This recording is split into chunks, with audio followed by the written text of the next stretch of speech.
ఇక్కడ ఒక వచ్చును, అక్కడ ఒక వచ్చును, అక్కడ ఒక వచ్చును, అక్కడి నుంచి అక్కడికి ఇలా లాంగ్ జంపులు చేస్తే దాన్ని సిస్టమేటిక్ థియాలజీ అనరు, దాన్ని సిస్టమేటిక్ ప్రీచింగ్ అనరు. అలా వింటే నేను వాళ్ళకి చెప్తున్నాను, కలగూర వంటకం అవుద్ది. టెక్స్ట్ వివరించాలి, అధ్యాయం వివరించాలి, ఆ పుస్తకం ఏంటో చెప్పాలి. దీన్నే సరి అయిన బోధన విధానం అంటారు. ఎప్పుడైనా ఎవరు ప్రసంగమైన మీరు వింటున్నప్పుడు ఆ వ్యక్తి ఎలా చెబుతున్నాడో ఈ కొలత పెట్టండి, మీకు ఇట్టే తెలిసిపోతాడు.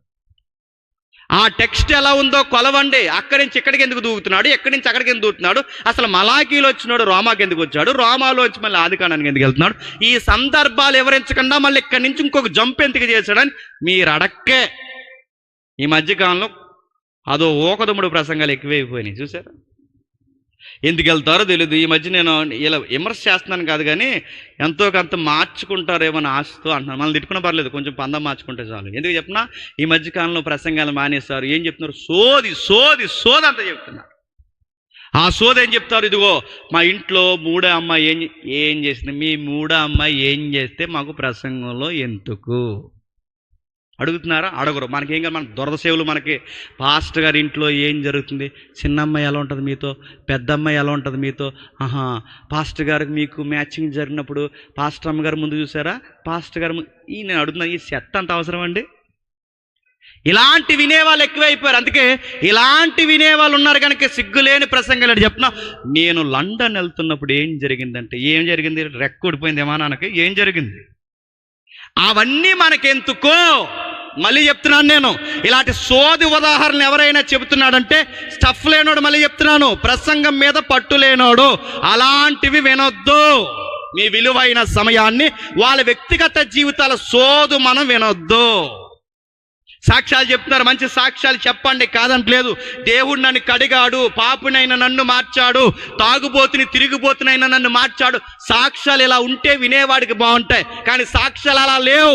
మా ఇంట్లో ఎలకలు ఎక్కువైపోయినాయి, ఆ ఎలకలు ఎక్కువైపోయినప్పుడు దేవా ఈ ఎలకలు ఎలా పోవాలని ప్రార్థించినప్పుడు దేవుడు 3 పిల్లిని పంపాడు. ఇది ఒక సాక్ష్యమా? పిల్లుల కోసం ఒక సాక్ష్యమా? నడుతున్నారు. ఇలాంటివి చెప్తున్నారు. నేను నాసిరకం మాటలన్నీ చెప్పడం బయట వాళ్ళు నవ్వుతున్నారు. మన బైబిల్లో ఎలాంటి మాటలున్నాయి, ఎంత చరిత్ర ఉంది, ఎంత రాజరికం ఉంది, ఈ దేవుడికి వచ్చిన ఔన్నత్యం ఎంత గొప్పగా ఉంది, అదంతా వివరించకుండా ఎలకల కోసం మాకెందుకు, పిల్లుల కోసం మాకెందుకు, మీ ఇంట్లో కూతురు పట్టి పాడెత్తే మాకెందుకు? నేను అడుగుతున్నాను, వాక్యం తెలియదు. అందుకే సందర్భం ఇప్పుడు మనకు ప్రశ్న వచ్చింది, ఏంటి పెద్దోడిని పక్కన పెట్టడం ఏంటి, చిన్నోడిని ముందుకు తీసుకురావడం ఏంటి, ఈ నేపథ్యం అంతా మనకెందుకు? ఇది కుటుంబ నేపథ్యం. ఈ కుటుంబానికి వచ్చి మనకెందుకు? మన కుటుంబాలు ఎలా ఉండాలో మనకు తెలియాలి అంటే చెప్పండి, ఈ కుటుంబాల గొడవ ఏంటో తెలుసుకుంటామనే చెప్పాలి. ఎక్కడ కుటుంబ నేపథ్యాలు రాశాడు, అర్థమవుతుందని అనుకుంటున్నాను. ముఖ్యాంశాలు మరోసారి అర్థమవుతుంది అనుకుంటున్నాను. ఇప్పుడు వెళదాం. ఏంటి వీళ్ళ కుటుంబం గొడవ ఏంటి, టూకీగా ఒక బ్రీఫ్ హిస్టరీ చెప్తాను, జాగ్రత్తగా వినండి.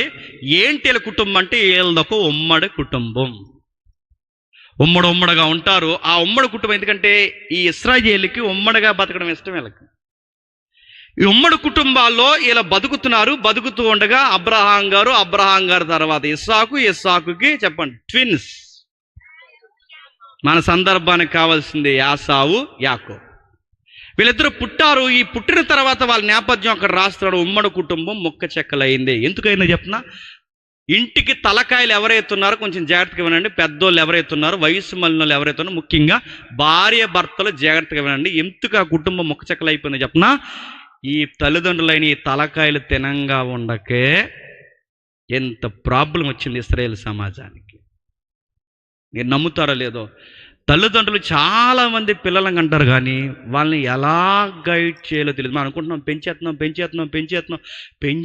మా పిల్లలు. అంటే పెంచేయడం అంటే బట్టలు కొనడమా, పెంచేయడం అంటే డ్రైవర్స్ కొనడమా, పెంచేయడం అంటే స్కూల్లో జాయిన్ చేయడమా, పెంచేయడం అంటే ఏంటి ఆడుకునేటప్పుడు బయటకు వదలడమా, పెంచడం అంటే ఏంటి నైతికత నేర్పించడం, ఎథిక్స్ అన్నారు వాటిని, మోరల్స్ అన్నారు వాటిని. ఆ మోరల్స్ వాళ్ళకి నేర్పించడం. ఎక్కడ మోరల్స్ రచ్చబండలో చూసి కాదు నేర్పించేస్తుంది. ఎక్కడ మోరల్స్ టీవీ సెట్లలో చూసేవి కాదు, యూట్యూబ్లో చూసేవి కాదు. ఎక్కడ మోరల్స్ నేర్పించాలి? దైవికమైన నైతిక విలువలు నేర్పించాలి. అక్కడ అన్ఫిట్ అయింది ఆ ఫ్యామిలీ. మళ్ళీ చెప్తున్నాను, అక్కడ ఫెయిల్యూర్ అయింది ఆ ఫ్యామిలీ. ఏ ఫ్యామిలీ? ఇస్సాకు గారు ఫ్యామిలీ. ఏం జరిగింది ఒక్కసారి దర్యాప్తు మొదలెడదాం రండి. త్వరగా చూద్దాం ఒకసారి. ఆది కాండము 25వ అధ్యాయం, ఆది కాండం 25వ అధ్యాయం 27వ వచనం. చాలా జాగ్రత్తగా చదవండి. ఆది కాండం 25వ అధ్యాయం 27వ వచనం. ఆ చిన్నవారు ఎదిగినప్పుడు ఏసావు యాటాడుటయందు నేర్పరియై అరణ్యవాసిగా ఉండెను. యాకోబు సాధువై గుడారములలో నివసించుచుండెను. ఆగుదాం, ఏం చెప్తున్నాడు చూడండి. ఆ చిన్నవారు ఎదిగినప్పుడు, అంటే వీళ్ళు ట్విన్స్ అన్నమాట, పుట్టేశారు. వాళ్ళు పుట్టిన తర్వాత వాళ్ళ కోరికలేంటో, వాళ్ళ వ్యక్తిత్వాలు ఏంటో, వాళ్ళ యాటిట్యూడ్ మొత్తం రాస్తున్నాడు చూడండి. వాళ్ళ ప్రవర్తన రాయడమే కాదు, వాళ్ళ లైఫ్లో టేస్ట్లు, డిజైర్లు ఏంటో చెప్తున్నాడు. యాసావు యాటగాడు అరణ్యవాసి, యాకోబు సాధువు గుడారవాసి. అంటే ఇద్దరు లైఫ్ స్టైల్ చెప్పేసారు. అంటే ఒక్క వచనంలో వాళ్ళిద్దరు లైఫ్ స్టైల్ ఉన్నాయి. ఏంటి? పెద్దోడు హంటర్, ఏటాడతాడు.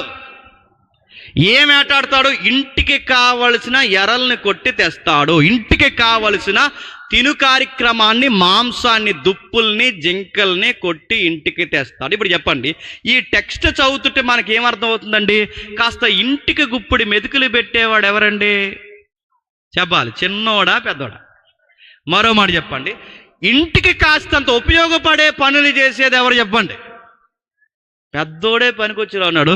పనికొచ్చేవాడిని దేవుడు అన్నాడు, ఈయన నాకు పనికిరాడు అన్నాడు. పనికి రాకుండా ఇంట్లో అమ్మ చుట్టూ తిరిగేవాడినేమో చెప్పండి. అదేంటండి? ఇంకా విచిత్రంగా ఉంది చూడండి.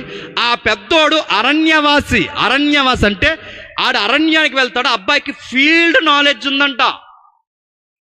మరో మాట చెప్పాలంటే ఆయన జంగిల్లో తిరిగే ఆయనకున్న జ్ఞానం చాలా గొప్పది. అంటే ఎక్కడ జింకలు ఉంటాయో, ఎక్కడ మృగాలు ఉంటాయో, ఏ టైంకి ఎక్కడ వాటిని అసాల్ట్ చేయొచ్చో ప్రతి విషయంలో కదలికలు ఇట్టే చెప్పగలడట.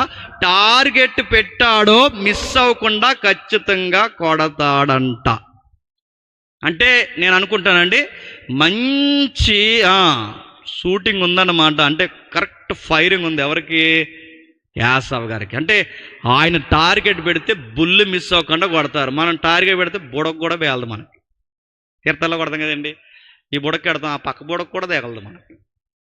మళ్ళీ చెప్తున్నాను, షూటింగ్ అంటే ఫైర్ చేయడం అనేది, టార్గెట్ కొట్టడం అనేది అంత ఈజీ కాదు. కాకపోతే బ్లాక్ అండ్ వైట్లో నుంచి మన సీరియల్లో, ఈ మూవీస్లో హీరోలు మన మార్క్ ముందు చూసాక, ఇప్పుడు ఎవరు చూడకండి, చూస్తే ఇంకా మీకు సమాధి రెడీ. అప్పుడు చూడకముందు, మన మార్క్ ముందు చూసిన సినిమాలో నాకు గుర్తుని చెప్తున్నాడు, హీరోలు ఎలా కాల్చేస్తారండి, ఎలా కాల్చేస్తాడు, ఇలా కాలెత్తి కాల్చేస్తున్నాడు, ఎలా కాల్చేస్తున్నాడు, ఇంక వీడికి ఎలా పడితే ఇంకేం చూడరు. ఇంకా అంటే వీడికి ఏం ఒక సైట్ ఉండదు, ఒక టిప్ ఉండదు, దీనికి ఒక సూత్రం ఉండదు. అంటే అలా కాల్చేస్తే బయట అవుతాదా? పోలీసు వాడిని కాబట్టి చెప్తున్నాను, ఆల్మోస్ట్ అన్ని ఎఫెన్స్ నేను ఫైర్ చేశాను. షూటింగ్ చేయడం అనేది అంత ఈజీ కాదు. ఎలాగెలా కాల్చేస్తే అవదు, మూదు పగలు కొట్టేద్దా తుపాకి. దానికి ఫోర్స్ ఉంటుంది. ఫోర్స్ అంటే అది ఇలాగా ఎప్పుడైతే ఆ బుల్లెట్ ముందుకెళ్ళిందో అది వెనక్కి గెంటుతుంది. అందుకే పెద్ద తుపాకీని, బ్రిటిష్ తుపాకీలని ఇక్కడ ఉంది చూసారా, ఈ నాభి లాంటి ప్రాంతంలో ఈ గూడు దగ్గర ఇక్కడ పెడతారు. ఎందుకు? అది ఇలా గంటకూడదు. దాన్ని బాడీతో అదిమి పెట్టి, దాన్ని బొగ్గుతో పెట్టుకుని, దానికి బ్యాక్ సైడ్ అప్పరేజర్ నుంచి ఫోర్ సైడ్ టిప్ మీదుగా టార్గెట్ని చూస్తే ఆ బ్రీతింగ్ బిగించి నిమిషాల వ్యవధిలో దాన్ని బ్రీతింగ్ బిగించి కొడితేనే టార్గెట్ పడుతుంది. కానీ ఇలా కాల్చేస్తారు, ఇలా కాల్చేస్తారు. అలా జరగదు. బయట చాలా నిపుణత ఉండాలి. నేను అనుకుంటానండి, ఈ అబ్బాయి ఇండియాలో లేడు కానీ ఇప్పుడు ఉండుంటాయి ఎక్కడున్నా ఈ అబ్బాయి యాసవ్ ఇప్పుడు లేడు కానీ ఒలింపిక్స్కి వస్తే ఖచ్చితంగా స్వర్ణ పథకాలన్నీ ఎవరికి వాళ్ళు చెప్పండి, గట్టి కొడతాడు. స్వర్ణ పథకాలు ఖచ్చితంగా కొడతాడు. అంత మంచి షూటర్ ఆయన, అలాంటి హంటర్ ఆయన, అలాంటి ఆయన దేవుడు అన్నట్టు నాకు పనికిరాడు అన్నాడు. మరి చిన్నోడు ఏం చేస్తాడు? ఏం చేయడు. అక్కడ రాశాడు చూడండి, సాధువై చెప్పండి. గుడారాలో సాధువు అంటే, సాధువు అని కానీ మీరు ఎక్కడో వేసుకుంటారు కదా నిలువు టైంలో, అలా ఫీల్ అవ్వకండి. సాధువు అని మీరు ఎక్కడికి, సాధువు అంటే కొంచెం వీక్గా ఉంటాడని, అంటే కొంచెం నెమ్మదిగా ఉంటాడు. ఒక మాటలో చెప్పాలంటే డల్ స్టూడెంట్ ఎవరు చెప్పండి? యాకోబు గారు. స్లోగా, డల్గా ఏదని చెప్పామనుకోండి, ఆ చెప్పేసరికి ఆడు చెప్పి కన్నా ఆ పని మనం చేసేసుకోవడం మంచిది అన్నట్టు ఉంటాడంట. రే ఇలా రాదు ఇలా తే అనేసరికి అక్కడి నుంచి అలాగా క్యాట్ వాక్ చేసుకుని తెచ్చే లోపు మనం వెళ్ళి తెచ్చుకుంటాం. అంత స్లో అన్నమాట. ఎవరు స్లోగా ఉంటాడు, చెప్పింది ఏరా అంటే చేతనాలే ఈ టైప్ అన్నమాట. స్లోగా ఉంటాడు, డల్లగా ఉంటాడు. అలాంటి ఆయన్ని దేవుడు ఇష్టపడ్డాడట. ఇలాంటి ఆయనకి బాగా వినండి. ఈ నేపథ్యం నడుస్తూ ఒక రోజు ఏం జరిగిందంటే, మీకు తెలుసు, నేను ఈ స్టోరీ అంత వివరించట్లేదు, మనకి యాకోబు గారి కోసం అనవసరం, మనకు కావాల్సింది కుటుంబం కోసం అంతే. ఆ నడుస్తూ ఆ సందర్భం చరిత్ర నడుస్తుండగా ఒకరోజు వీళ్ళ అన్నయ్య ఏటకెళ్తాడుగా. ఆ ఏటకెళ్తూ వచ్చాడు. వచ్చిన వెంటనే ఒక మంచి కర్రీ కనబడుతుందంట. అది నాన్ వెజ్ కాదు, వెజ్ కర్రీ. వెజ్ కర్రీని అడుగుతున్నాను, అరే ఒక వెజ్ కర్రీని అంత ఫ్లేవర్ ఎలా వండగలిగారంటే ఆ చిట్కాల అబ్బాయికి ఎవరు నేర్పించుంటారు చెప్పండి? వాళ్ళ అమ్మ. ఎవరు చెప్పండి? వాళ్ళ అమ్మగారు కూరలు వండడంలో దిట్ట. వాళ్ళ అమ్మగారులు కూరలు ఎరగకూడదు, మరి ఏం మసాలాలు వాడేది తెలియదు కానీ రేపకమ్మ మొత్తం మీద ఆవిడ వండితే అద్దరగొట్టేదట. ఆ టాలెంట్స్ అన్నీ అబ్బాయికి వచ్చండి. ఎప్పుడు గుర్తుపెట్టండి, ఇంట్లో మగపిల్లలు ఎక్కడగా పోకుండా సెంగు సాటును తిరిగితే ఎవరు బుద్ధులు వస్తాయి చెప్పండి? మగపిల్లలు. ఈడు చదువు లేకుండా, బయటికి వెళ్ళకుండా, ఏ టాలెంట్ లేకుండా ఆడింట్లో అలాగే ఉంటే వీడికి ఆడపిల్ల బుద్ధులే వస్తాయి. బాగా వినండి, యాకోబుకి ఆడపిల్ల బుద్ధులు వచ్చాయని నేను అంటలేదు, కానీ ఆడపిల్లలు చేసే పనులు చేస్తున్నాడు ఒకరు. ఆడింగ లక్షణాలు ఉన్నాయని అనడం లేదు, కానీ ఆడవాళ్ళు చేసే వంట కార్యక్రమం అబ్బాయి చేస్తున్నాడు. అటు తిరుగుతున్నాడు. ఈ కర్రీ వండాడు. ఈడు ఆటకెళ్ళి వచ్చాడు. ఈ కుర్రోడు పెద్దోడు వచ్చిన తర్వాత, ఇప్పుడు తమ్ముడు ఏంట్రా డిస్ అదిరిపోయింది ఈరోజు, ఏంటి మెనూ ఏంట్రా లంచ్కి ఏం తయారు చేశారు అనగానే కావాలా అన్నా. ఆ ఎర్రగా ఉందేంట్రా అని అడిగాడు. యాకోబు గారు టాలెంటెడ్ చెప్తున్నా, చిక్కుడుగాయ కూరని చికెన్ ఫ్లేవర్తో ఉంటాడు. మరి మామూలుగా ఉండండి, మరి ఎలా ఉండాడు? అంత టాలెంట్ ఉంది ఆయనకి. తెచ్చి అక్కడ పెడితే కావాలా అన్నాడు. కావాలి. ఇప్పుడు అరణ్యంలో తిరిగి వచ్చాను, ఇప్పుడు అది తినకపోతే చచ్చిపోయేలా ఉన్నాను, నాకు కావాలని అడిగినప్పుడు యాకోబు అన్నాడట, షరతులు వర్తిస్తాయి అన్నాడు. ఏం షరతులు రా అని అడిగాడు. ఏమి షరతులు అంటే, నాకు కావాల్సినవి నీ దగ్గర ఉంది, నీకు కావాల్సింది నా దగ్గర ఉంది, ఈ కూర నీకు కావాలంటే నీ దగ్గర ఉన్నది నాకు ఇచ్చే, అది షరతు అన్నాడు. నా దగ్గరే ఉందిరా తమ్ముడు అనగానే, ఏమీ లేదు, నాన్న తర్వాత నాన్నంతటి హోదా కలిగిన జ్యేష్ఠత్వం ఉందే, ఆ జ్యేష్ఠత్వాన్ని నాకు ఇచ్చే, ఈ కర్రీ నీకు ఇచ్చేస్తాను అనగానే ఇచ్చేశాడు. బాగా వినాలి, స్టడీ చేస్తున్నాం. పెద్దోడిని ఎందుకు పక్కన పెట్టాడు చెప్పండి? చిన్నోడిని ఎందుకు ప్రేమించాడు అంటే స్టడీ చేస్తున్నాం. ఆ స్టడీలో మనకు అర్థమవుతుంది, ఒక కూర కోసం తండ్రి తర్వాత తండ్రి అంత జ్యేష్ఠత్వాన్ని చెప్పండి అమ్మేసినోడిని ఎబ్రీ గ్రంథకర్త ఏమన్నాడు తెలుసా? భ్రష్టుడు, వ్యభిచారి, నీచుడు అని తిట్టాడు. మళ్ళీ అడుగుతున్నాను, ఎబ్రీ పత్రికలో రాయబడిన మాట మీకు జ్ఞాపకం చేస్తున్నాను. పూట కూటి కొరకు తన జ్యేష్ఠత్వాన్ని అమ్మేసిన యాసావుని ఏమని తిట్టాడు? దరిద్రుడు, వ్యభిచారి అని తిట్టాడు. మళ్ళీ అడుగుతున్నాను, యాసావునే కాదు, నీకొక జీవితాన్ని, నీకొక చక్కటి జ్ఞానాన్ని, నీకంటూ ఒక చదువుని, నీకంటూ ఒక కుటుంబాన్ని, నీకంటూ ఒక ఉన్నతమైన గౌరవాన్ని ఇస్తే, ఆ గౌరవాన్ని పట్టుకెళ్ళి ప్రతి దానికి అమ్మేస్తే నిన్ను కూడా ఏమంటాడు? వరస్ట్ ఫెలో అని తిడతాడు. యాసావుని తిట్టినోడు ఈరోజు మనల్ని తిట్టడా? ఈరోజు అడుగుతున్నాను, చిన్న విషయాలకు లొంగిపోయి అనంతమైన జీవితాన్ని పాడు చేసుకున్న బిలీవర్స్ లేరా? 20-30 సంవత్సరాలు పెంచిన అమ్మా నాన్న ఎదిరించి గాలి ప్రేమలకి జీవితాన్ని పణంగా పెట్టే వాళ్ళని దేవుడు ఏమంటాడు? మళ్ళీ అడుగుతున్నాను, కేవలం భార్యడ కాలం బ్రతకాల్సిన జీవితాన్ని ఒక గ్లాసు మందు కొరకు నువ్వు జీవితాన్ని నమ్మేస్తున్నావంటే ఆ మందుకు లొంగిపోయే నిన్ను ఏమంటాడు? వేస్ట్ ఫెలోగాడు అంటాడు నిన్ను. జీవితాన్ని, సంసారాన్ని భర్తగా ఉండాలని నిన్ను, భార్యగా ఉండాలని నిన్నిస్తే, మూడో వ్యక్తులకి మీరు అవకాశం ఇస్తే మిమ్మల్ని ఏమంటాడు? అరే పూట కూటు కొరకు జ్యేష్ఠత్వాన్ని నమ్మిన వాడినే వ్యభిచారంటే అలాంటిది కాపరాన్నే కళ్ళు గప్పి వ్యభిచారం పనులు చేస్తే ఇంకా ఏం తిట్లున్నాయి చెప్పండి? ఇంకా కొత్తగా ఎలా తిట్టాలి? దేవుడు తిడతాడు, అవును, నీకు ఇచ్చిన జీవితంలో నీకంటూ ఒక స్థాయి ఇచ్చాడు, ఒక విలువనిచ్చాడు, నీ కుటుంబంలో నీకు ఒక పాత్ర ఇచ్చాడు. దాన్ని పనికిమాలిన విషయాలకు నువ్వు తాకాటు పెడితే ఏమంటాడు? ఒరే భ్రష్టుడా అని తిడతాడు ఆయన. చాలా మంది చీకటి ప్రాంతాల్లో ఇక ఏ పని లేదని వ్యభిచారాలు చేసి బతుకుతున్నారు. పోలీస్ స్టేషన్లో ఒక రోజు మాకు దొరికారు. మేము నైట్ రోజు తిరుగుతున్నప్పుడు ఒక ఆమె దొరికినప్పుడు మేము పట్టుకున్నప్పుడు ఆన్సర్ చెప్పింది. ఏమని చెప్పిందంటే, ఏమ్మా ఇంకేం పని లేవా, ఇదే పనిలా నీకు అని అడిగితే, మా సార్ అడిగితే ఆవిడ చెప్తున్న పాట ఏటో చెప్తున్నా, ఏం చేస్తామయ్యా పట్టుకూటు కోసం అన్నా. ఏటట పట్టకూటు కోసం ఏం చేస్తుందంటే వ్యభిచారం అడుగుతున్నాను.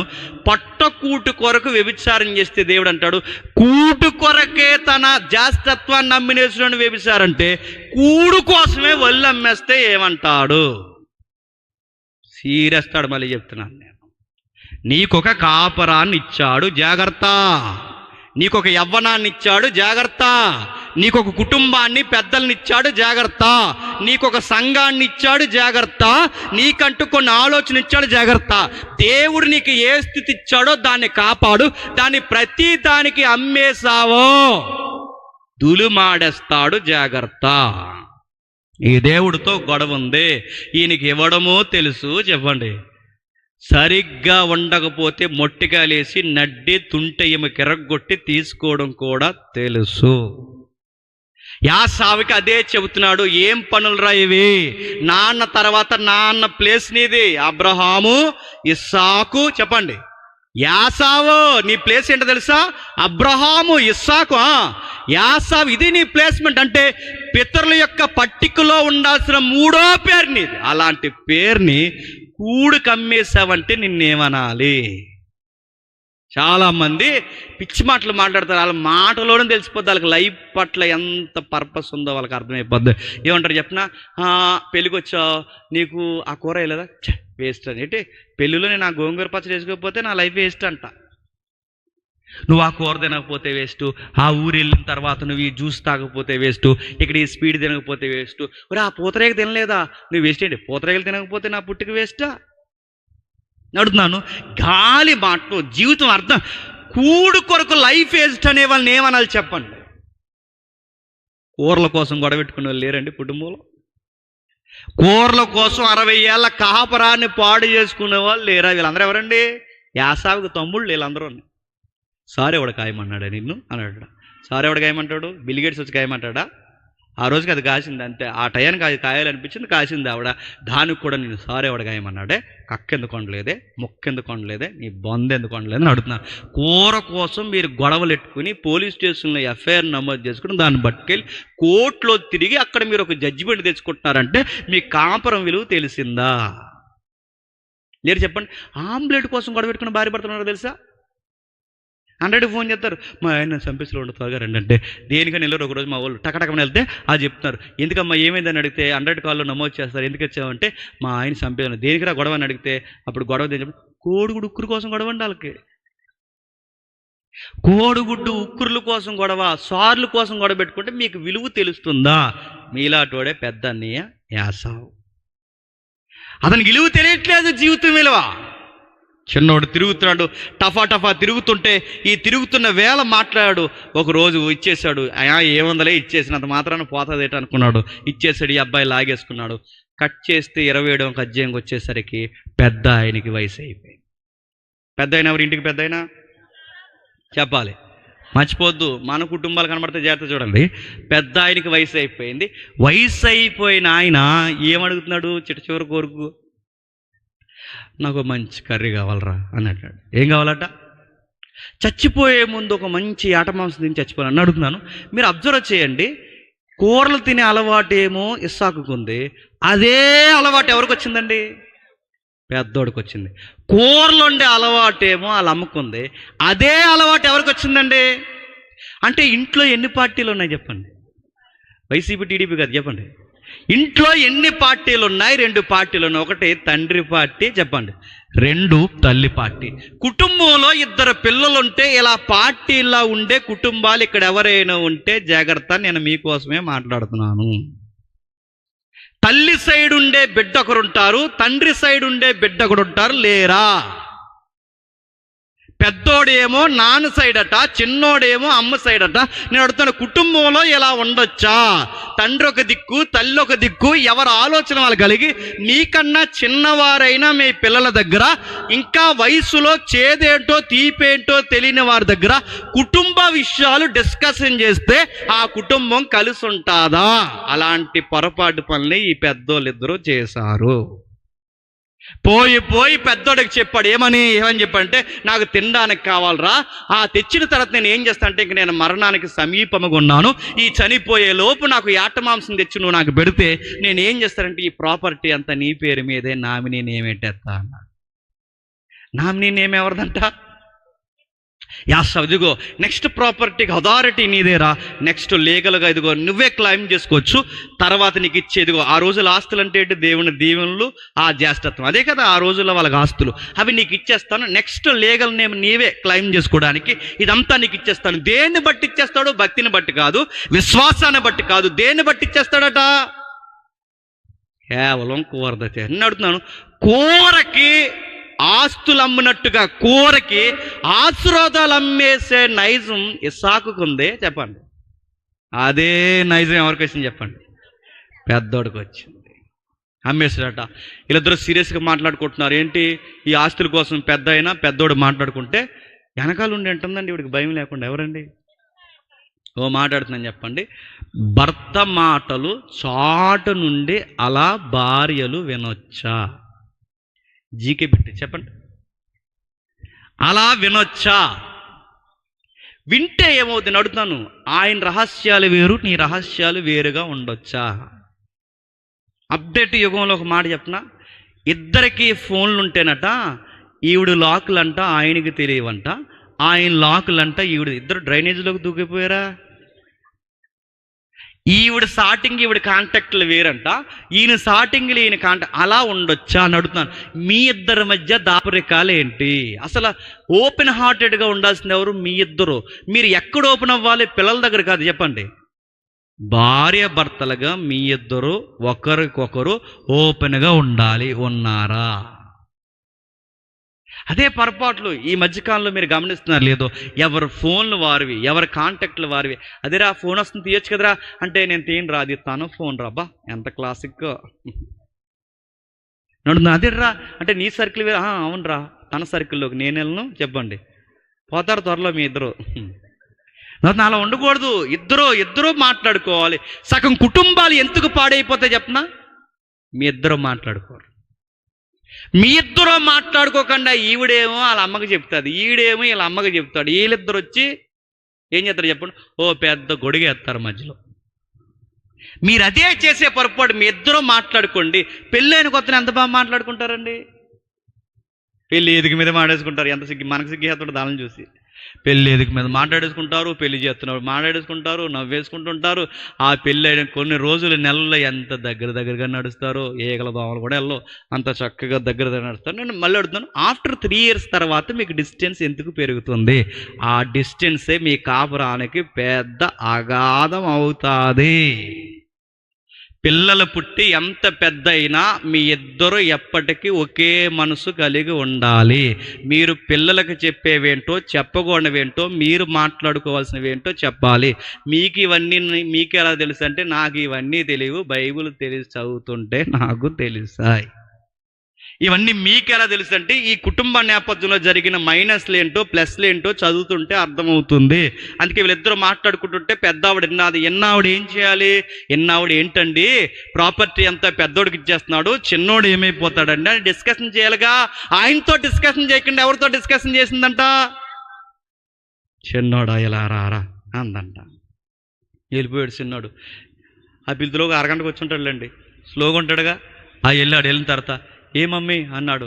ఏమీ లేదు, మీ మమ్మీ అదే మీ డాడీ ఏం చేస్తున్నాడంటే మొత్తం ప్రాపర్టీ మీ అన్నయ్యకి ఇచ్చేసేలా ఉన్నాడంటే. అంటే ఏంటి అని ఉంటాడు ఈ అబ్బాయి. ఎందుకంటే ఆ టైపు లెసన్స్ ఈ అబ్బాయికి ఎక్కువగా. మరి స్లో కదా. ఎత్తయ్యడు ముద్దు ఎవరికి ఇవ్వాలి? నీకు ఇవ్వాలి. మొత్తం అన్నయ్యకి ఇచ్చేస్తే రేపు పొద్దున్న నీ పరిస్థితి ఏంటని. ఇలాంటి అకౌంట్స్ ఎవరితో మాట్లాడుతుంది చెప్పండి? ఏమీ ఎరగని పిల్లలతో మాట్లాడితే ఏమవుతారు చెప్పండి? ఇప్పుడు అతిపెద్ద కోర్టులో జరిగే గొడవలు ఏంటి చెప్పిన? సంపాదించినంత కాలం సంపాదిస్తారండి వయసు అయిపోయే వరకు. సంపాదించిన తర్వాత అది ఎడదీయడానికి చెప్పండి కోట్లు చుట్టూ తిరుగుతాడు. సంపాదించింది వెళ్ళే, ఆ సంపాదించింది ఎడదీయలేక నరుక్కు తెచ్చేది కూడా వెళ్ళే. చాలామంది సంపాదిస్తున్నారు, అది పంచడం సరిగ్గా లేకపోతే పెద్దోడికి జానా వెళ్ళినా చిన్నోడికి జానా తగ్గినా, చిన్నోడికి జానా వెళ్ళినా పెద్దోడికి జానా పెరిగినా మధ్యలో ఎవరిని కప్పెడతారు చెప్పండి? చెప్పండి, మిమ్మల్ని కప్పెడతారు. మీ సంగతి తెలుస్తారు. మీరు సంపాదన గొప్ప అనుకుంటున్నారేమో, దాన్ని ఎవరికి పంచాల్సింది వారికి సరిగ్గా పెంచి నీ తర్వాత పంచిన తర్వాత నీ పరిస్థితి ఏంటో నీకు తెలియకపోతే నేను తీసుకెళ్ళి వృద్ధాశ్రమంలో జాయిన్ చేసేస్తారు.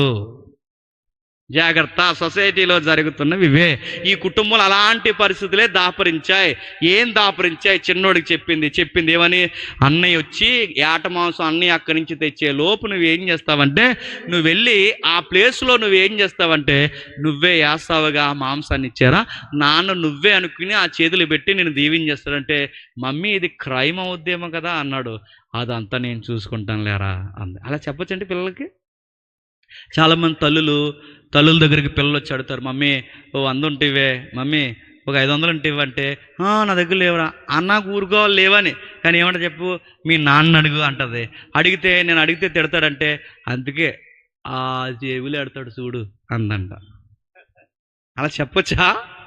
నేను అడుగుతున్నాను, లెక్క తెలిసిపోద్దేమో మమ్మీ అంటే, అంత లెక్కలు తెలిస్తే ఎప్పుడు ఎడుతుంది మీ నాన్న, ఆ మధ్యలో కాయంతింది తెల్లు అందంట. నేను అడుగుతున్నా, ఇలాంటివి చెప్పొచ్చా? 3వ సొక్క కింద ఎడతాడు, తీరువా మూలని ఎడతాడు, అదిగో ఆ పైన దాస్తాడు. ఇలాంటివి చెప్పే తల్లులు, భయం లేని తల్లులు లేరండి? మీ నాన్న కోపడినప్పుడు ఈ సెట్గా ఉపయోగించు, పడుంటాడు అని చెప్పేవాళ్ళు లేరండి? చెప్పేవాళ్ళు ఉన్నారు. నాన్న వీక్నెస్లు చెప్పే తల్లులు లేరా? నాన్నకి ఈ టైంలో ఇలా ఉండకరా అని చెప్పి వీక్నెస్లు చెప్పేవాళ్ళు లేరా? ఉన్నారు. ఇవే పొరపాట్లు, అవే. అదే చెప్తుంది, మమ్మీ డాడీకి తెలిసిపోద్ది కదంటే, ఈయన గారితో ఆవిడ అంటుందట, ఏం తెలుస్తుంది, ఏం తెలియదులే, నేను ఒక మాట చెప్తాను గమనించు, ఏమీ తెలియదు, నువ్వు అలా వెళ్ళు, మీ నాన్న కనబడదుగా, అప్పుడు నువ్వేమంటావంటే, ఎన్నిసార్లు అడిగి నువ్వేమంటావంటే, నేను పెద్దోడినే అని. స్వరం గమనిస్తాడు, తడిమి చూసినప్పుడు మరి తెలిసిపోద్ది, నా శరీరం ఏమో నున్నగుంటుంది, అన్ని శరీరానికి రోమాలు ఉంటాయి, మరి నేను ఎలా మమ్మీ కవర్ చేయడం అంటే, అందుకేగా నా దగ్గర ఒక ఐడియా ఉంది. ఆ ఐడియా ఏంటంటే, నీకు ఒక స్పెషల్ సూట్ కుట్టించాను అంట. ఆ సూట్ ఇటు కదా మేకతోలు, ఆ మేకతోలు మీదేసుకుని అలా చెయ్యి అలా దగ్గర పెట్టు, డాడీ అలా తరిమినప్పుడు వెంటనే అంటాడు, ఏమంటాడంటే, వచ్చేవరా పెద్దవాడు, ఎంత త్వరగా ఎలా వచ్చావంటే, నేను అడుగుతున్నాను గమనించండి, నీ దేవుడు నా దేవుడు త్వరగా ఎర్రదొరికేలా చేశాడంటాడు. ఈ మాట రెబెక్కమ్మ చెప్పలేదండి. ఈ మాట రెబెక్కమ్మ చెప్పలేదంటే, రెబెక్కమ్మ చెప్పింది ఎంత, యాకోబు చేసేది చెప్పండి ఎంత. పిల్లలకి మీరు ఎంత నేర్పిస్తే చెప్పండి, చూసిరంటారు అంటే చెప్పండి. అది మీరొక్కసారి ఎంకరేజ్ చేశారో వాళ్ళని పట్టుకోవడం అసాధ్యము. ఆ అబ్బాయి అదే చేస్తున్నారు చూడండి. ఆ అబ్బాయికి చెప్పింది 4 మాటలే, కానీ అబ్బాయి ఇప్పుడు సీన్లోకి ఎవరిని కలిపేస్తున్నాడు తెలుసా? దేవుడిని కూడా కలిపేశాడు. మొత్తం మీద ఇచ్చేశాడు, తెలిసిపోయింది. ఆ తిరిగి వచ్చేసరికి పెద్దోడు తెలిసిపోయింది. ఎందుకంటే రహస్యమైనవి దాగు. ఒక నీతి ఎప్పుడు గుర్తుపెట్టుకోండి, మనం ఎవరికి తెలియకూడదు అనుకుంటామో చెప్పండి, ఖచ్చితంగా వాళ్ళకే తెలుస్తుంది. నువ్వేదో అనుకుంటున్నావు పెద్ద తెలివైనోడివి, తెలివైన దానివని, నువ్వు ఎవరికి తెలియకూడదు అనుకుంటావు వాళ్ళకే తెలుస్తుంది. ఆ రోజు నీకు ఈ మాట అన్నాను ఏమనుకోకండి, తగలడిపోతుంది. ఆ రోజు నువ్వు ఆర్పడం అసాధ్యము. బైబిల్ ఎలా ఉంది? రహస్యమైనవి చెప్పండి, బయటికి రాకుండా మానవు, అది ఎవరికి తెలియకూడదో వాళ్ళకే తెలుస్తుంది. మీ పేరెంట్స్ తెలియకూడదు అనుకుంటున్నావా? ఖచ్చితంగా తెలుస్తుంది. నీ యజమానికి తెలియకూడదు అనుకుంటున్నావా? ఖచ్చితంగా తెలుస్తుంది. నీ యొక్క భర్తకు తెలియకూడదు అనుకుంటున్నావా? ఖచ్చితంగా తెలుస్తుంది. నీ భార్యకి తెలియకూడదు అనుకుంటున్నావా? ఖచ్చితంగా తెలుస్తుంది. నువ్వు వద్దనుకున్నది ఖచ్చితంగా తెలుస్తుంది. తెలిసిపోయింది. ఎవరికి తెలియకూడదు అనుకున్నారు, ఆ అబ్బాయికి తెలిసిపోయింది. చిన్నోడు దెబ్బ కొట్టాడు అని, తమ్ముడే దెబ్బ కొట్టాడని గుస్సు బుస్సుమన్నాడు. 41వ వచనంలో ఏం జరుగుతుందో చూడండి, ముగించేద్దాం త్వరగా. 41వ వచనంలో, తన తండ్రి యాకోబుకి ఇచ్చిన దీవెన నిమిత్తము మరియు ఏసావు, నా తండ్రి కూర్చిన దుఃఖ దినములు సమీపముగా ఉన్నవి, అప్పుడు నా తమ్ముడైన యాకోబుని చంపెదను అనుకొనెను.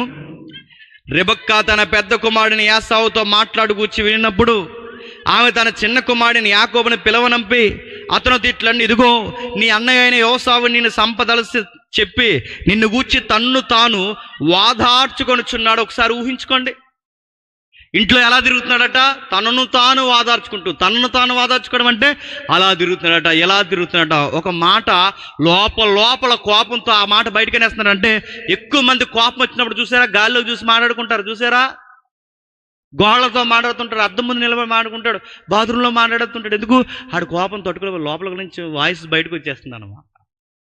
ఎందుకంటే కూడా మాట్లాడుకుంటున్నాడు, బయటికి మాట్లాడుతున్నాడు. ఎలా మాట్లాడుతున్నాడు? చంపేస్తాను ఎదవని, చంపేలేదవని, నన్నే దెబ్బ కొట్టాడు, నన్నే మోసం చేస్తాడు, తీసేయాలేదవని అంటున్నాడు. అయితే మరి తీసేయచ్చుగా అంటే, నాన్న వృద్ధాప్యంలో ఉన్నాడు, ఇప్పుడు తీసేస్తే మా నాన్న బాధతో చచ్చిపోతాడు. అందుకే మా నాన్న చనిపోయిన వెంటనే సమాధి ఆరకుండానే మా తమ్ముడిని సమాధికి పంపాలని చెప్పండి. స్కెచ్ చేసి కూర్చుని తిరుగుతున్నాడట. మా నాన్న అయిపోనే అని వాడు మాట్లాడుకుంటుంటే ఆ ఇంట్లో అటు ఇటు తిరుగుతున్న అబ్బాయిని వాళ్ళ అమ్మ చూసాక మాట అంది, మరి బాబోయ్ వీడి కోపానికి ఎలాగైనా చంపేసేలో ఉన్నాడు చిన్నోడని.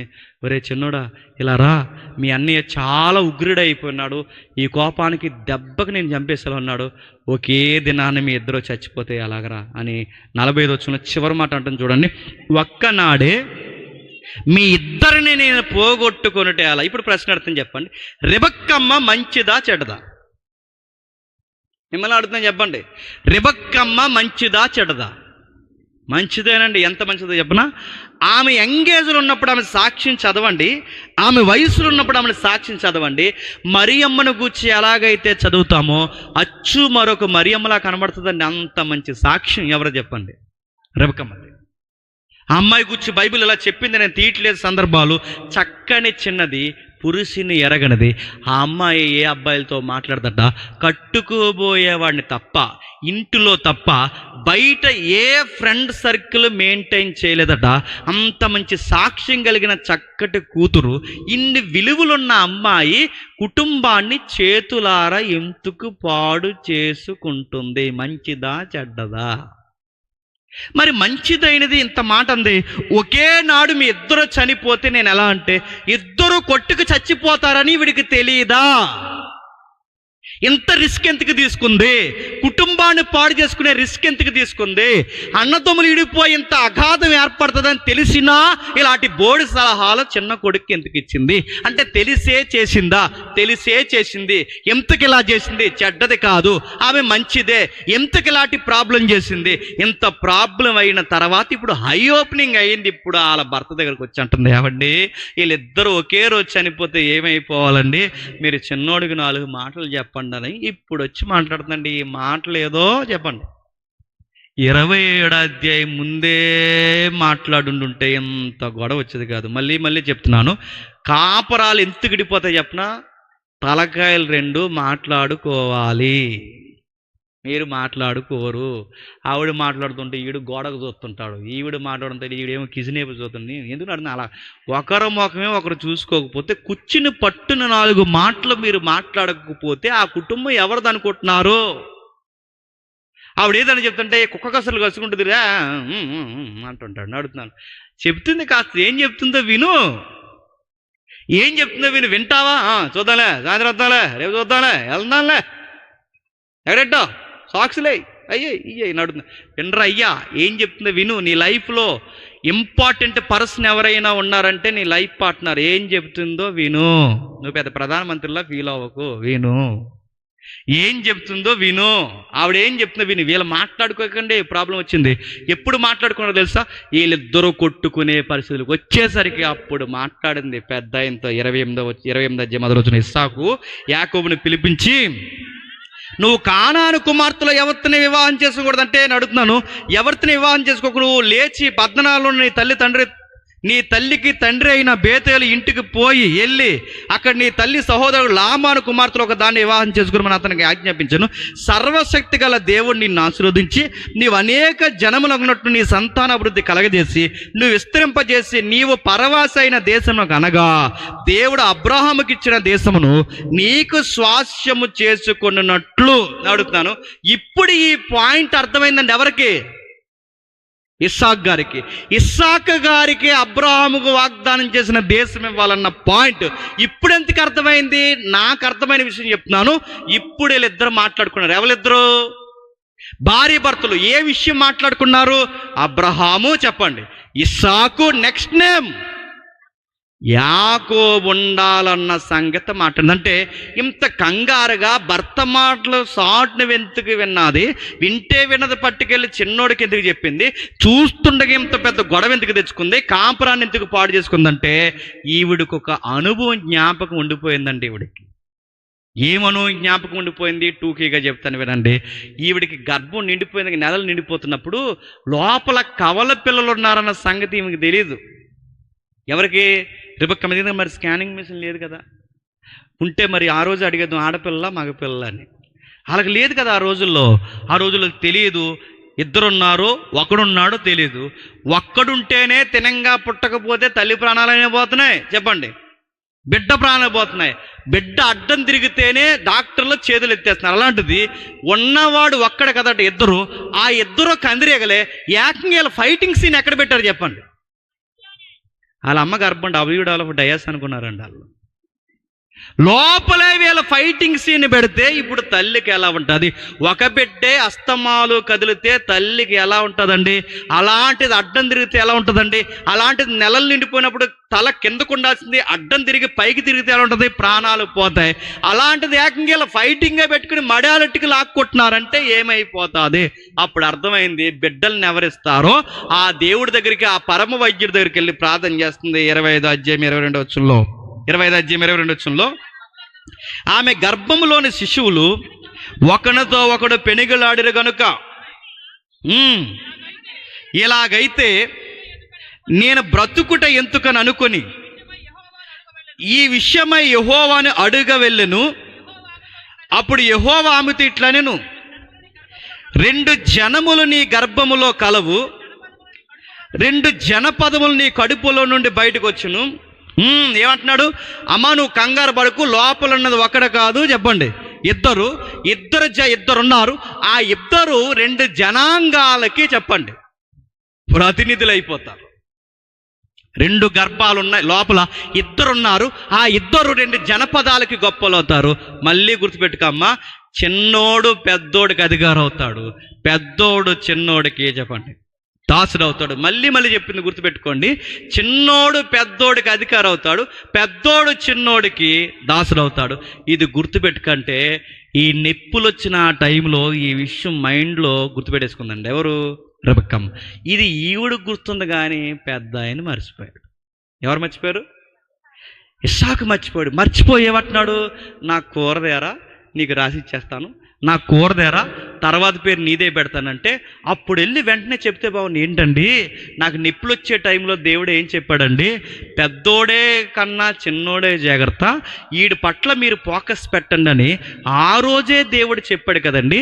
ఈ విషయం మీరు మర్చిపోయి మొత్తం అంతా పెద్దోడికి ఇచ్చేస్తే ఇప్పుడు దేవుని చిత్తం ఏమవుతుందని ఆ 27వ అధ్యాయంలో మాట్లాడితే ఎంత గొడవే చెప్పండి వచ్చి ఉండేది కాదు.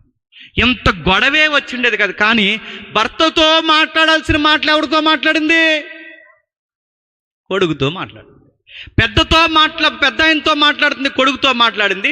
పెద్ద ఆయన భార్యతో మాట్లాడాల్సిందే చెప్పండి, కొడుకుతో ఇప్పుడు చెప్పండి, కాపురాలు ఎలా ఇడిపోతాయి? ముందు మీ ఇద్దరు మాట్లాడుకోండి. నిన్నేమన్నా వెంటనే మీ అమ్మింటికి ఫోన్ చేసేకు కరేపో గొడవ కూడా ఫోన్ చేస్తున్నారండి. మళ్ళీ వీడియో కాల్ చేసి ఇదిగో ఇవాళ మీ అల్లుడు ఏమన్నా తెలుసా, ఏమన్నాడు చెప్పు, ఆడు మళ్ళీ ఆడేమన్నా చెప్పు యాదవ్ సాయంత్రం బస్సు ఎక్కుతున్నాం వాడు సంగతి తేలుతా ఆడు. సీటికి మాటికి ఫోన్ చేసి సీటికి మాటికి చెప్పేసి నడుతున్నాను. మీరు మీ ఇద్దరు మాట్లాడుకోండి. ప్రతి దానికి మీరు పెద్ద దూరదర్శన వార్తల్లా చెప్పారంటే చాలా దూరం అయిపోతారు. వీళ్ళిద్దరు అదే పొరపాటు చేశారు, మాట్లాడుకోలేదు.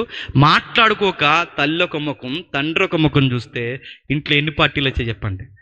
2 పార్టీలు. అందుకే కుటుంబం పాడైపోయింది. అప్పుడు పెద్ద ఆయనకి వెలిగింది 28వ అధ్యాయంకి వచ్చేసరికి, ఒరే నేను అనుకున్నాను ఈ భూభాగం మాకు కాదురా, నా తర్వాత నీకే ఇవ్వబోతున్నాడు. అబ్రహాముకి ఏ భూభాగం ఇచ్చాడో అది నీకంటే.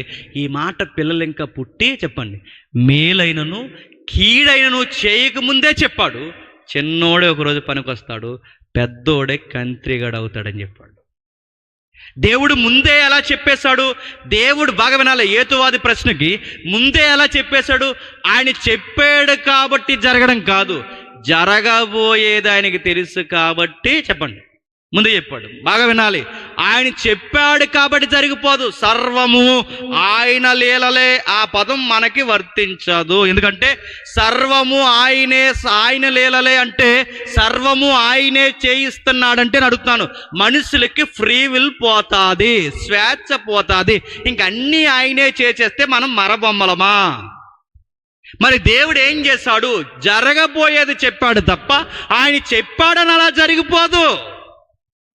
ఆయనకి ముందు ఏం జరుగుతుందో రేపు ఏం జరగబోతుందో ఆయనకి తెలుసు. కనుక పెద్దోడే ఒక రోజుకి పనికొస్తాడు, చిన్నోడే దెబ్బ కొడతాడు. వీడికి తిండి మీద ఉన్న పిచ్చి నా వాగ్దానాల మీద ఉడికి ఉండదు. పూట కూడికి అమ్మేసుకునే రకం ఈడితో కాదు ప్రాబ్లం.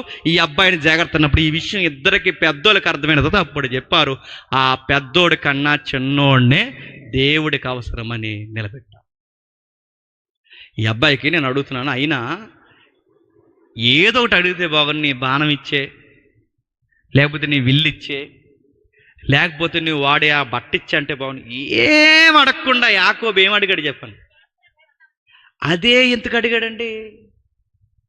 ఇప్పుడు ఏం అడగలేదు, ఏదో ఒకటి ఇచ్చారా, ఏదో ఒక వస్తువు, ఏదో ఒక రుణం ఏదో ఒకటి అడిగితే బాగుంది.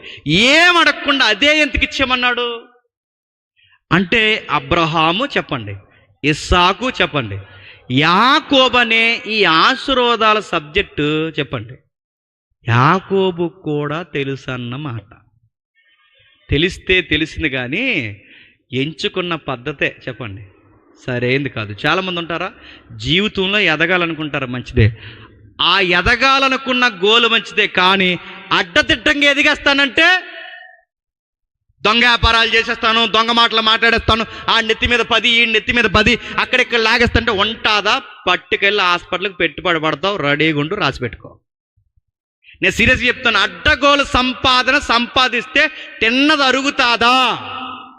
నువ్వు ఎదగాలన్న గోలు మంచిదే, కానీ ఎలా ఎదుగుతావు? సారా వ్యాపారం చేస్తావా? గంజా వ్యాపారం చేస్తావా? బ్రాందీలు అమ్ముతావా? దొంగ మాటలు మాట్లాడుకుంటూ తిరుగుతావా? 10 రూపాయల వస్తువు 100 రూపాయలకి అమ్మి బతికేస్తావా? ఎదగాలనుకున్నవాడు ఎడ్డగోలుగా ఎదిగేస్తావా? యాకోబు ఎదగాలనుకున్నాడు, దీవుని పట్టుకోవాలనుకున్నా, కానీ రైట్ వే కాదది. అంటే అబద్ధాలు ఆడేసి ఆశీర్వాదాలు తీసేసుకుంటావా? అమ్మ కొడుకులు ఇద్దరు కలిసి స్కెచ్ చేసేస్తే ఎదిగిపోతారా? దేవుడు అంతా అమాయకుడా? మీ ఆశయం మంచిదే, ఎదగాలన్న గోల్ మంచిదే, కానీ వెళ్ళే రూట్ ఉందో చూసారా, అది రాంగ్ రూట్. అది అందుకు దేవుడు చెప్పాడు, తీసుకెళ్ళాడు, పడేసాడు. అక్కడ పడేసాడు. ఇంకా యాకోబు స్టోరీ మనకు అనవసరం. తీసుకెళ్ళి అక్కడ పడేస్తే చాలా పాఠాలు నేర్చుకున్నాడు మా అమ్మగారి దగ్గర. ఎందుకంటే ఈయనకు బాబు ఆయన ఎవరు? లాబాన్ అంటే లాభం లేకుండా ఏ పని చేయడు. ఆ మనిషి అదో టైపు.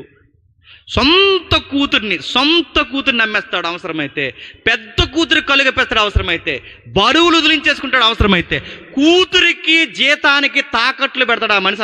అలాంటి రకం. అలాంటోడి దగ్గర దేవుడు ఇతన్ని జాయిన్ చేశాడు. దేవుడు ఎలాంటో చెప్పినా, ఇనుముకు పదును పెట్టాలంటే సామెతలు ఉంది, ఇనుముకు పదును పెట్టాలంటే ఇనుమును ఇనుముతోనే పదును పెడతాడు, మొత్తం గొరుకంతా పోద్దే. నిన్ను కొన్నిసార్లు సవరదీయాలంటే దేవుడు చేసే పని అని చెప్పినా నీలాంటి దగ్గర పెడతాడు, గుర్తుపెట్టుకో. అప్పుడు ఆ నిప్పు ఎలా ఉంటుందో, ఆ దెబ్బ ఎలా ఉంటుందో, ఆ బాధ ఎలా ఉంటుందో ఖచ్చితంగా దేవుడు చెప్పండి చూపిస్తాడు. యాకోబుకి అర్థమైంది, జీవితంలో నేర్చుకున్నాడు, అటు తిరిగి వచ్చాడు, నిలబడ్డాడు, బాధపడ్డాడు. ఆ స్టోరీ అంతా మనకు తెలుసు. జీవితంలో మారిపోయాడు. ఆ మారిపోయిన పేరే ఇశ్రాయేలు. ఎవరు? ఇస్రాయేల్. ఆ ఇస్రాయేలుకి 12 మంది పుడితే ఆ 12 మందికి 12 మంది సంతానం, ఆ 12 మందికి పిల్లలు పుడితే ఆ జనాంగానికి వచ్చిన పేరే ఇస్రాయేల్.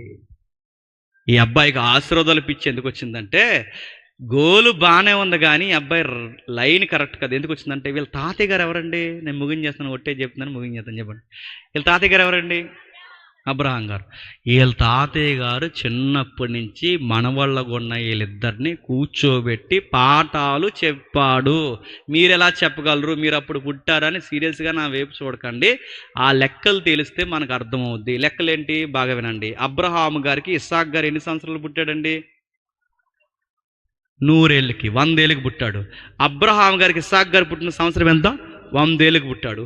అబ్రహాము గారికి ఇస్సాకు 100 ఏళ్ళకి పుడితే, అబ్రహాం గారికి ఇస్సాకు 100 ఏళ్ళకి పుడితే 40 ఏళ్ళకి పెళ్ళి అయింది. ఎవరికి? యాకోబు గారికి, క్షమించండి, ఇస్సాక్ గారికి. 40 ఏళ్ళకి ఇస్సాక్ గారికి పెళ్ళి అయితే 60 సంవత్సరాలు, అంటే సరిగ్గా పెళ్ళైన 20 సంవత్సరాలకి ట్విన్స్ పుట్టారు. ఎవరు? వీళ్ళిద్దరూ, యాకోబు, యాసావు. అంటే ఈయనకి 60 సంవత్సరాలు వచ్చేసరికి 2 పిల్లలు పుట్టారు. ఇప్పుడు ఇస్సాకుకి 60 వస్తే అబ్రాహాంకి ఎంత వస్తుంది? ఇస్సాకుకి 60 వస్తే అబ్రహాంకి ఎంత వస్తుంది? 160. అబ్రహాము గారు టోటల్ బ్రతికింది ఎంత? 175. 175లో 160 పక్కకి తీసండి, ఇంకా ఎన్ని సంవత్సరాలు ఉంటాయి? 15 సంవత్సరాలు ఉన్నాయి. అంటే 15 సంవత్సరాల వయసు వచ్చేంత వరకు ఈ పిల్లలు ఎవరి ముందు ఎదిగారు చెప్పండి? అబ్రహాం ముందు ఎదిగారు. అబ్రహాం గారు ఖచ్చితంగా కొడుకుల్ని మనవల్ని దగ్గర కూర్చోబెట్టుకుని ఏం చెబుతాడు? ఏం చెప్తాడు అడుగుదాం బైబిల్లో ఒకసారి. చూడండి, ఆదికాండం 19వ అధ్యాయం, ఆదికాండము 19వ అధ్యాయం, ఆదికాండము 19వ అధ్యాయం, ఆదికాండము 19వ అధ్యాయం, క్షమించండి 18వ అధ్యాయం 19వ వచనం. ఎట్లనగా యెహోవా అబ్రహాము గూర్చి చెప్పినది మీకు కలుగు చేయనట్లు తను తరువాత తన పిల్లలు. అబ్రహాము గారికి ఎంతమంది పిల్లలు చెప్పండి? చెప్పండి. మరి తన పిల్లలేంటి? ఎబ్రీలో ఒక అర్థం ఉంది. ఎబ్రీ ప్రజలకు ఉన్న అర్థం ఏంటంటే, కొడుకు పిల్లలను కూడా చెప్పండి తన పిల్లలు అంటారు, తమ్ముడు పిల్లలను కూడా నా పిల్లలు అంటారు. మరో మాట చెప్పిన, తమ్ముడు కొడుకుని తమ్ముడని కూడా పిలుస్తారు. అక్కడ తన పిల్లలు అన్నాడంటే తన పిల్లలకి ఏమి నేర్పించాడట? తన పిల్లలంటే ఇప్పుడు ఇస్సాకు పిల్లలు కూడా ఎవరి పిల్లలు? అబ్రహాం గారి పిల్లలు. ఏమి నేర్పిస్తున్నారు చూడండి. నీతి న్యాయములు జరిగించుచు యెహోవా మార్గమును గైకొనుటకు అతడు వారికి ఆజ్ఞాపించినట్లు నేను అతన్ని ఎరిగి తిని. ఇప్పుడు చెప్పండి, యాకోబు యాసావులకి ఖచ్చితంగా తాతయ్య గారు మనవళ్ళకి ఏం చెప్పుంటాడు చెప్పండి? ఒరే, జీవితంలో అన్నీ చూశాను, ఇలా ఉంటే దేవుడు ఆశీర్వదిస్తాడురా, ఇలా ఉండకపోతే దేవుడు దెబ్బ కొడతాడురా, జీవితంలో సంపాదించుకున్నది ఏదన్నా ఉందంటే ఆశీర్వాదాలరా, ఇలా ఉండాలన్న సబ్జెక్టు ఇద్దరికి చెబితే ఆధ్యాత్మిక చింతన ఆశీర్వాదాల సబ్జెక్టు యాకోబుకి ఎక్కింది. ఎప్పుడు ఏది తినేద్దామా అని తిరిగే దరిద్రపు లక్షణాలన్నీ ఎవరికి ఎక్కాయి చెప్పండి? అది. ఇప్పుడు ఇక్కడ ఎంతమంది ఉన్నారండి? కొంతమందికి ఈ వాక్యం చాలా ఆనందంగా ఉంటుంది, కొంతమందికి ఆకలేస్తుంటుంది. ఎందుకు అంతే? ఎప్పుడు జనాల్లో 2 రకాలు ఉంటారు. ఇద్దరికి ఆ వాక్యం చెప్తే, అంటే అబ్రహాం గారు ఇద్దరికి మాటలు చెప్తుంటే చిన్నోడికి ఎక్కింది చెప్పండి, పెద్దోడికి ఎక్కలేదు. అంతే, ఎక్కింది అయితే ఎక్కింది కానీ వెళ్ళే పద్ధతి మాత్రమే చెప్పండి. వాళ్ళ అమ్మగారు చెడగొట్టారు. వాళ్ళ అమ్మగారు ఎందుకు చెడగొట్టారు? ఆవిడ మంచిదేనండో. ఎందుకు చెడగొట్టిందంటే ఆవిడ ఏమనుకుంది? దేవుడు చిన్నోడిని జాగ్రత్తగా చూడమన్నాడు, జాగ్రత్తగా చూడాలని ఇంత జాగ్రత్తగా చూసి మొత్తానికి ఆభరణాన్ని పాడు చేసుకుంది. ఆవిడది తప్పేం లేదు, కాకపోతే పద్ధతుల తప్పు. ఇదంతా చదివిన తర్వాత యాకోబుని దేవుడు దీవించాడు. ఎంత దీవించాడు? ఇప్పుడు చెబుతున్నాడు మలాకి గ్రంథంలో, మర్చిపోకండి. మలాకి గ్రంథం 1వ అధ్యాయం, మలాకి గ్రంథం 1వ అధ్యాయం, మలాకి గ్రంథం 1వ అధ్యాయం 2వ వచనం నుంచి. యెహోవా సెలవిచ్చినదేమనగా, యెహోవా సెలవిచ్చినదేమనగా, నేను మీ ఎడల ప్రేమ చూపితిని. అయితే మీరు ఏ విషయమందు నీవు మా ఎడల ప్రేమ చూపితివందురు. యాసావు యాకోబునకు అన్నకాడ. వాళ్ళు అడిగిన ప్రశ్న ఏంటండి? నువ్వు ఏ విషయమందు మా ప్రేమించమంటే ఆయన ఏమన్నాడు? మీ నాన్న ప్రేమించాలన్నాడు. వీళ్ళ నాన్న ఎవరు చెప్పండి? మీ నాన్న యాకోబు. నిజంగా మీ నాన్న ప్రేమించాను. మీ నాన్నే గనక ప్రేమించకపోతే ఈ ప్రశ్న అడగడానికి కూడా ఈరోజు మీరు నా ఎదురుగా చెప్పండి ఉండరు. ఎందుకు? మీ నాన్న ఏమైనా తిన్నంగా ఉన్నాడా? మీ నాన్న వాళ్ళ నాన్నకి అబద్ధం చెప్పాడు, మీ నాన్న వాళ్ళ అన్నయ్యకి అబద్ధం చెప్పాడు, మీ నాన్న తినంగా ఉన్నాడా? మీ నాన్న ప్రేమ పెళ్ళిళ్ళని తిరిగాడు, మీ నాన్న తినంగా ఉన్నాడా? మీ నాన్న ఇలాంటి పనులు చేయకూడదని బేతేల్లో దర్శనమిచ్చి నిచ్చెన ఒకటి చూపించి, అలా కాదు ఇలా ఆధ్యాత్మిక చింతనని నిచ్చెన చూపించిన తలగాడుగా చేసుకున్న రాయి కుప్ప పెట్టి పేరెట్టి వెళ్ళిపోయాడు తప్ప అసలు నేనేంటి ఆశీర్వాదాలు ఏంటి మీ నాన్నకి బుర్రకి ఎక్కిందా? మళ్ళీ 25 ఏళ్ళ తర్వాత తిరిగి వచ్చి నది ఒడ్డు నిలబడితే గాని మీ నాన్నకు అర్థం కాలేదు. మీ నాన్న కుప్పు గంతులు వేసినప్పుడే, మీ నాన్న వాళ్ళ నాన్నకి అబద్ధాలు చెప్పినప్పుడే, మీ నాన్న వాళ్ళ అన్నయ్యకి అబద్ధాలు చెప్పినప్పుడే, మీ నాన్న ప్రేమని తిరిగినప్పుడే, ఆ రోజే మీ నాన్నను లేకుండా చేస్తే ఈ రోజు మీరు ఉంటారా? మీ నాన్న ప్రేమించంటే అర్థం ఏంటి చెప్పనా? మీ నాన్నకి భక్తిహీనత ఉన్నప్పటి నుండి నేను ప్రేమించాను. ఎందుకు? ఈ రోజుకి మీరు వస్తారని ఆ రోజు నుంచే మీ తల్లిదండ్రుల భక్తిహీనతను కూడా నేను భరించాను. ఇప్పుడు చెప్పండి, ఈరోజు బరకాల మీద ఇలా కూర్చుని, కుర్చీల మీద ఇలా కూర్చుని నేను ఇక్కడ నిలబడ్డానంటే మన తాతలు మంచోళ్ళ అడుగుతున్నాను చెప్పండి. సమాజంలో మంచోళ్ళేమో కానీ దేవుని దృష్టికి మంచోళ్ళ? ఎన్ని మూఢనమ్మకాలు నమ్మారు? దేవుని ఎక్కిరించే పనులు ఎన్ని పనులు చేశారు? మన నానమ్మలు, తాతమ్మలు, అమ్మమ్మలు, మన తాతలు దేవుడికి విరుద్ధమైన మూఢనమ్మకాలు ఎన్ని చేశారు? అప్పటి నుంచి దేవుడు భరించాడు, మన తాతలను భరించాడు, మన తండ్రులను భరించాడు. అక్కడి నుంచి భరిస్తే ఈ రోజు నువ్వు వచ్చి కుర్చీలో కూర్చున్నావు. ఆ రోజే మనం తాతలను తీసేస్తే ఈరోజు కుర్చీ ఉండదు. చెప్పు నువ్వు కూడా. అదే దేవుడు చెప్తున్నాడు, ఈరోజు మీరు నన్ను ప్రశ్నిస్తున్నారంటే మీ నాన్న ప్రేమించాను. నిజంగానే మీ నాన్నని భరించాను నేను. మన తాతలను భరించాడు దేవుడు. మళ్ళీ చెప్తున్నాను, మన ముత్తాతలను భరించాడు దేవుడు. మన వ్యవహారాలు, మన కుటుంబాలు బాగోకపోయినా భరించాడు దేవుడు. ఆ దేవుడు భరించాడు కనుక ఈ రోజు వరకు నేను ప్రేమించి ఇక్కడ కూర్చోబెట్టి ఈ సభలో ఈ రోజుకి రాత్రి 11:30 వరకు నీతో మాట్లాడుతున్నాడంటే నిన్నెంత ప్రేమిస్తున్నాడు చెప్పాలి. ఎంత ప్రేమిస్తున్నాడు నిన్ను ఆయన. మన పితరుల యొక్క బలహీనతలకు ఆ రోజు ఆయన ఉగ్రుడైపోయి ఆ రోజు వాళ్ళు తీసేస్తే మన తండ్రి ఉండరు. మన తండ్రే లేకుండా ఉండాలంటే మన తాత ఉండడు. నేను అడుగుతున్నాను, ఈరోజు మీకు రక్షణ భాగ్యం వచ్చిందంటే మీరు ఎంత ధన్యులు చెప్పండి. మన ముందోలుకు లేని రక్షణ భాగ్యం అక్కడి నుంచి కాపాడి కాపాడి కాపాడి ఇన్ని గర్భాలు కాపాడితే ఈరోజు నువ్వు వచ్చావు. అలాంటి జీవితాన్ని ఏదైనా చిన్న గొడవ వస్తే చాలు ఫ్యాన్ కురేసేసుకుంటున్నావు. అలాంటి జీవితాన్ని చిన్న గొడవ వస్తే చాలు పురుగుల మందు తాగేస్తున్నావు. అలాంటి చిన్న గొడవ వస్తే చాలు హైవే మీదకి పరిగెడుతున్నావు. నీకు జీవిత విలువ తెలుస్తుందా? ఎంతమందిని కాపాడితే, మన పితరుల్ని ఎంతమందిని కాపాడితే ఈరోజు నిన్ను నన్ను ఇక్కడ కూర్చోబెట్టుంటాడు చెప్పు. నీకంటూ ఒక తండ్రి, నీకంటూ ఒక తల్లి, నీకంటూ ఒక కుటుంబం, నీకంటూ ఒక చదువు, నీకంటూ ఒక ఉద్దేశాలు, నీకంటూ ఒక భారం, నీకంటూ ఒక కుటుంబం, నీకంటూ ఒక పిల్లలు, ఇంత ప్రాజెక్ట్ నీ మీద పెట్టి దేవుడు ఈ రోజుకి నీతో మాట్లాడుతుంటే తిరగేసి నువ్వేమని అడుగుతున్నావు తెలుసా? నువ్వేం ప్రేమించావు ప్రభువా మమ్మల్ని నన్ను అడుగుతున్నావు. ఏం ప్రేమించాలి నేను చెప్పు. నోరు లేకుండా అందరు నోరు ముయించేలాగా ఒకలా ప్రేమించాడు. యాకోబుకి ఏదైతే ప్రేమను చూపించాడో అదే ప్రేమ మనకు చూపించాడు. ఏం చూపించాడు తెలుసా? యాకోబు తప్పులు తడకగా మారకముందే యాకోబుకు చూపించింది పరలోకానికి భూలోకానికి దర్శనంలో ఏం కనబడిందట? ఒక నిచ్చెన కనబడిందట. పరలోకానికి భూలోకానికి ఒక నిచ్చెన కనబడింది. క్రొత్త నిబంధన దానికి వ్యాఖ్యానం ఇచ్చింది. క్రొత్త నిబంధనలు ఆ నిచ్చెన ఏంటని అడిగితే ఆ క్రొత్త నిబంధనలు ఆ నిచ్చెన ఎవరని చెప్పింది చెప్పండి బైబిల్? ప్రభు అయిన యేసుక్రీస్తు. అంటే నా కొరకు బలైన యేసుక్రీస్తు వారు నీ దగ్గరికే కాదు ముందుగా వచ్చింది మన పితరుడైన చెప్పండి యాకోబు దగ్గర కూడా వచ్చాడు. యాకోబుకి చెప్పాడు దీవులంటే ఇవి, దీవులంటే ఏంటో తెలుసా? యేసుక్రీస్తు వారిని హత్తుకొనడమే నిజమైన చెప్పండి దీవెన. యేసుక్రీస్తు వారిని రక్షకుడిగా స్వీకరించడమే నిజమైన దీవెన. ఆ దూత, ఆ దేవుడు, ఆ యెహోవా ఎవరైతే ఉన్నారో ఆయన హత్తుకొనడమే నిజమైన రక్షణకు అనుభవం, నిజమైన ఆశ. అది హత్తుకోవయ్యని యాకోబు జీవిస్తే ఆయన అర్థం చేసుకునే లోపు సగం జీవితం అయిపోయింది ఆయనకి. ఆయనకు అర్థం కాని సబ్జెక్ట్ ఈరోజు నీకు ఇంకా వయసు బాగుండగానే నీకు వినిపిస్తున్నాడంటే ఇంకా ఎందుకు నీ యేసుని దూరం పెడుతున్నావు? ఈ రాత్రి అడుగుతున్నాడు దేవుడు. ఆన్సర్ చెప్పాయి. ఇంకేం కావాలి నీకు? ఏమిచ్చావు ప్రభా మాకని అడిగితే ఏమివ్వాలి? ఎన్నిచ్చాడు? బయటికి వెళ్ళి చూడు, బయటికి వెళ్ళి చూడు. పాసన్నం పరవన్నంలా తినే వాళ్ళు ఉన్నారు చూడు. నువ్వు 3 పూట్ల తింటున్నావు, ఇంకేమి ఇవ్వాలి నీకు? బయటికి వెళ్ళి చూడు, పిల్లలు లేక ఏడుస్తున్న వాళ్ళు ఉన్నారు. నీ పిల్లలు బంతుల్లా నీ ముందు తిరుగుతారు, ఇంకేమి ఇవ్వాలి నీకు? బయటికి వెళ్ళి చూడు, ఇల్లు వాకులు లేక ఇలాంటి చలిలో పరదాల కింద బతికేసే వాళ్ళు ఉన్నారు. బయటికి వెళ్ళి చూడు, నీకు చక్కటి ఇల్లు ఇచ్చాడు, ఇంకేమి ఇవ్వాలి నీకు? భర్తనిచ్చాడు, భార్యనిచ్చాడు, పిల్లల్నిచ్చాడు. అన్నిటికన్నా ముఖ్యంగా ఆయనకి నీకు పాపాలు అడ్డొస్తున్నాయని తన ప్రాణానికి ప్రాణమైన త్రియాగ దేవుళ్ళలో తన కుమారుణ్ణి బలిగా ఇచ్చాడు. ఇంకేమి ఇవ్వాలి నీకు?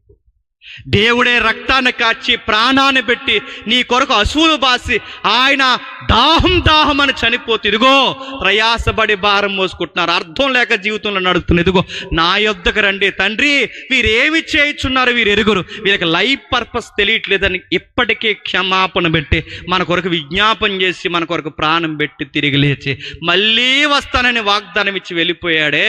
ఇన్ని చేసిన వాడు నీకు ఇంకేమి ఇవ్వాలని అడుగుతున్నావు? 3 రోజులు ఉపవాస కూడుకులు ఉన్నాను ప్రవ్వా, నాకేమి ఇస్తా ప్రవ్వా అంటే ప్రాణం ఇచ్చాడు, ఇంకేమి ఇవ్వాలి నీకు? ప్రాణం ఇచ్చాడు, ఇంకేమి ఇవ్వాలి నీకు?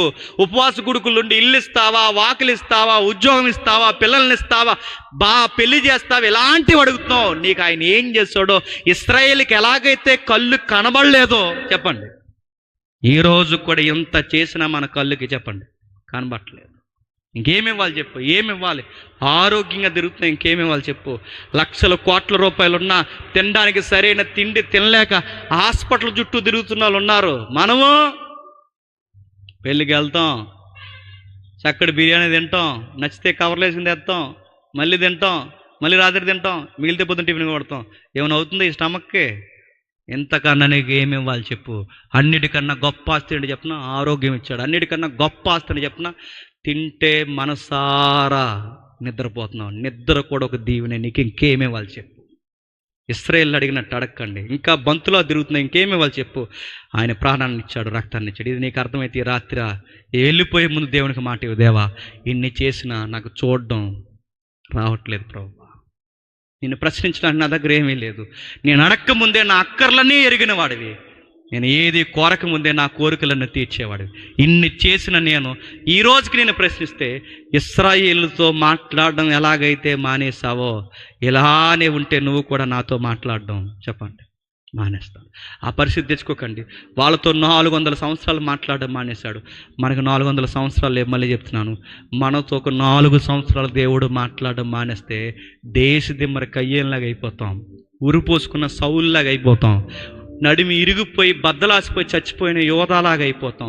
జీవితంలో దేవుడు వదిలేస్తే దేశ దిమ్మర్లు అయిపోయిన అనేక మందిలాగా అయిపోతాం. అలాంటి పరిస్థితి తెచ్చుకోకండి.